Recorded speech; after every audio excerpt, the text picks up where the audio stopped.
Hi everyone. आज के current affairs में आपका स्वागत है। आज का पहला न्यूज़ है कि निम्नलिखित में से किस संगठन ने भारत पोल पोर्टल का विकसित किया।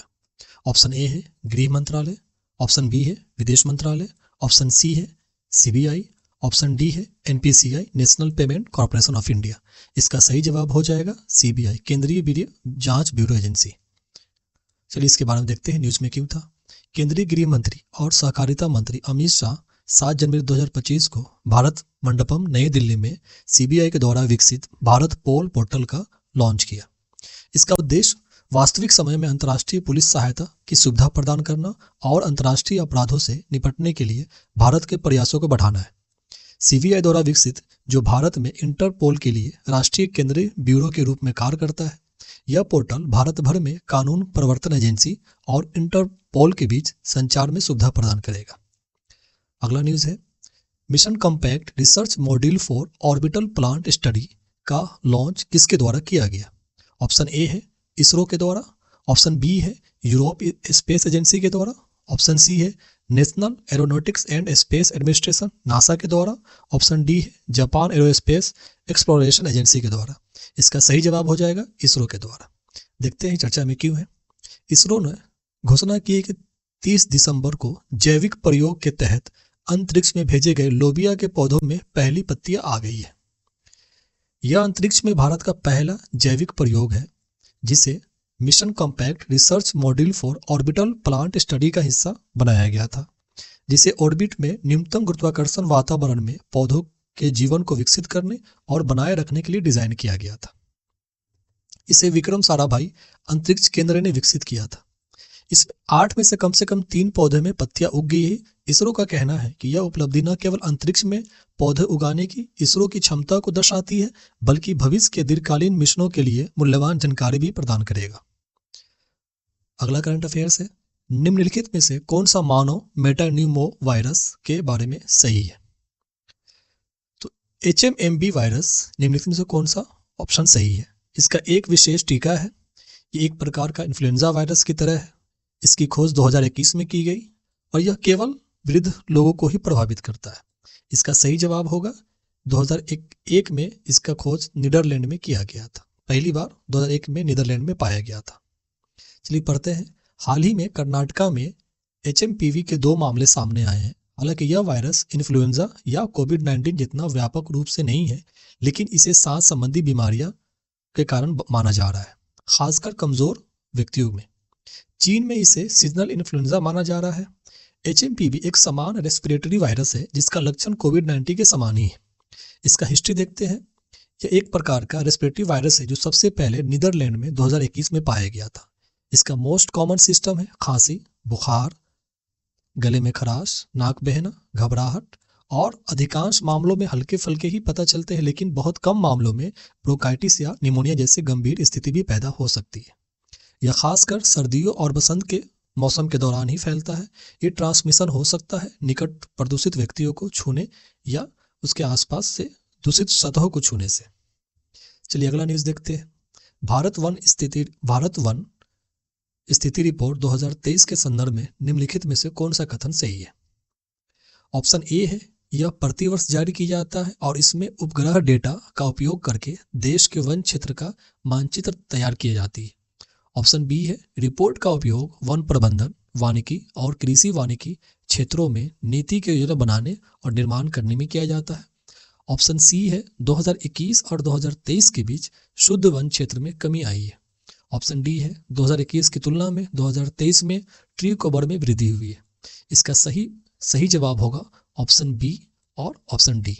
2 और 4 सही जवाब है, क्योंकि यह रिपोर्ट प्रति वर्ष नहीं प्रत्येक 2 वर्ष पे जारी की जाती है और 2021 से 2023 के बीच में नेट फॉरेस्ट कवर डिक्रीज नहीं बल्कि इसमें वृद्धि हुई है। इसलिए इसका सही जवाब हो जाएगा ऑप्शन बी। अगला न्यूज़ देखते हैं। भारत का पहला जैविक मत्स्य पालन क्लस्टर का लॉन्च किस राज्य में हुआ।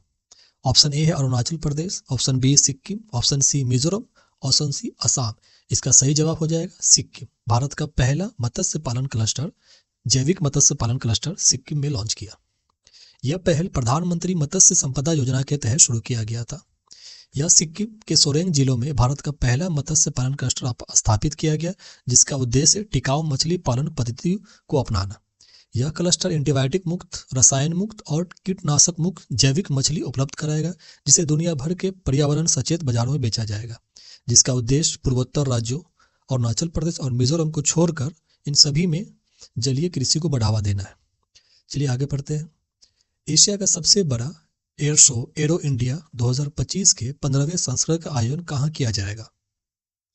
ऑप्शन ए है New Delhi, option B Mumbai, option C Bengaluru, option D Hyderabad. इसका सही जवाब हो जाएगा बेंगलुरु। चलिए पढ़ते हैं इसके बारे में। यह एशिया का सबसे बड़ा द्विवार्षिक एयर शो और विमान प्रदर्शनी है। यह प्रत्येक 2 साल पे आयोजन होता है। एरो शो का पहला संस्करण 1996 में बेंगलुरु में ही वायुसेना स्टेशन में आयोजित किया गया था। एरो इंडिया 2025 का 15वां संस्करण का आयोजन 10 फरवरी से 14 फरवरी तक बेंगलुरु के वायुसेना स्टेशन में किया जाएगा। 2023 का 14वां संस्करण भी इसी स्थान पर किया गया था। इसका आयोजक है रक्षा प्रदर्शनी संगठन, रक्षा उत्पादन विभाग और रक्षा मंत्रालय। 15वें एरो इंडिया का थीम है the runway two billion opportunities. यह थीम 2014 एरो इंडिया का भी था। इसमें कार्यक्रम क्या क्या होंगे? ये एक उद्घाटन समारोह होगा, रक्षा मंत्रियों का सम्मेलन होगा, सीईओ का बैठक होगा, मंथन स्टार्टअप, इवेंट एयर शो और एरोस्पेस कंपनियों का प्रदर्शनी और व्यापार मेला भी लगेगा।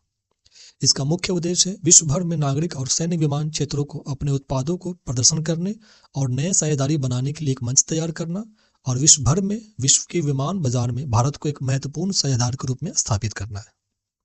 अगला करंट अफेयर्स है। अमेरिका के मेडल ऑफ फ्रीडम प्राप्त करने वाले पहले पुरुष फुटबॉलर कौन है?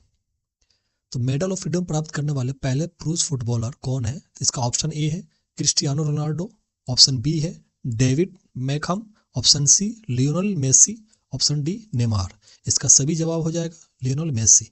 लियोनेल मेसी को 2025 में मेडल ऑफ फ्रीडम दिया गया। चलिए पढ़ते हैं लियोनेल मेसी के बारे में। अर्जेंटीना के पुरुष फुटबॉल टीम के कप्तान लियोनेल मेसी को देश के सर्वोच्च नागरिक सम्मान यूएसए के प्रेसिडेंशियल मेडल ऑफ फ्रीडम से सम्मानित किया गया। यह प्रतिष्ठा पाने वाले पहले पुरुष फुटबॉलर बन गए। यह पुरस्कार 46वें अमेरिकी राष्ट्रपति जो बाइडेन के द्वारा व्हाइट हाउस में दिया गया, जिनका कार्यकाल 19 जनवरी 2025 को समाप्त हो जाएगा और अगले प्रेसिडेंट डोनाल्ड ट्रंप 20 जनवरी 2025 को 47वें राष्ट्रपति के रूप में शपथ लेंगे।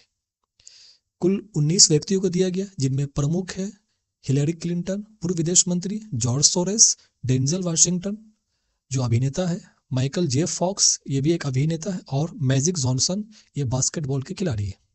इसका ऐतिहासिक पृष्ठभूमि देखते हैं।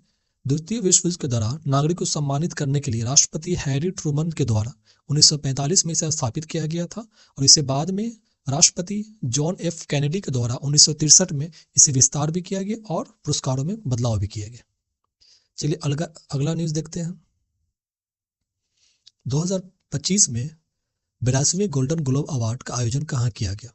ऑप्शन ए है Beverly Hills California, option B है New York city New York, option C Los Angeles California, option D Las Vegas Nevada. इसका सही जवाब हो जाएगा Beverly Hills California. Beverly Hills California में 42वें गोल्डन ग्लोब अवार्ड्स का आयोजन किया गया। यह 5 जनवरी 2025 को कैलिफोर्निया के बेवर्ली हिल्स में किया गया। इस कार्यक्रम का मेजबान कॉमेडियन निक्की ग्लेसर निकी वे गोल्डन ग्लोब्स के इतिहास में पहली एकल महिला मेजबान बन गई। यह पुरस्कार 2025 फिल्म और टेलीविजन दोनों के लिए नामांकित किया गया और नेटफ्लिक्स के दोनों श्रेणियों में 36 नामांकन के साथ शीर्ष पर रहा। इसमें कुल निम्नलिखित अवार्ड दिए गए: बेस्ट मोशन पिक्चर के लिए टेलीविजन पुरस्कार और लाइफ टाइम अचीवमेंट पुरस्कार। बेस्ट मोशन पिक्चर ड्रामा के लिए दिया गया द ब्रूटलिस्ट को और बेस्ट टेलीविजन सीरीज ड्रामा के लिए दिया गया शोगुन को और लाइफ टाइम अचीवमेंट पुरस्कार दिया गया सेसिल बी डेमिल पुरस्कार वियोला डेविस को और कैरोल बर्नेट पुरस्कार टेड डेंसन को। तो दोस्तों आज के लिए बस इतना ही। तब तक पढ़ते रहिए। Thank you and take care.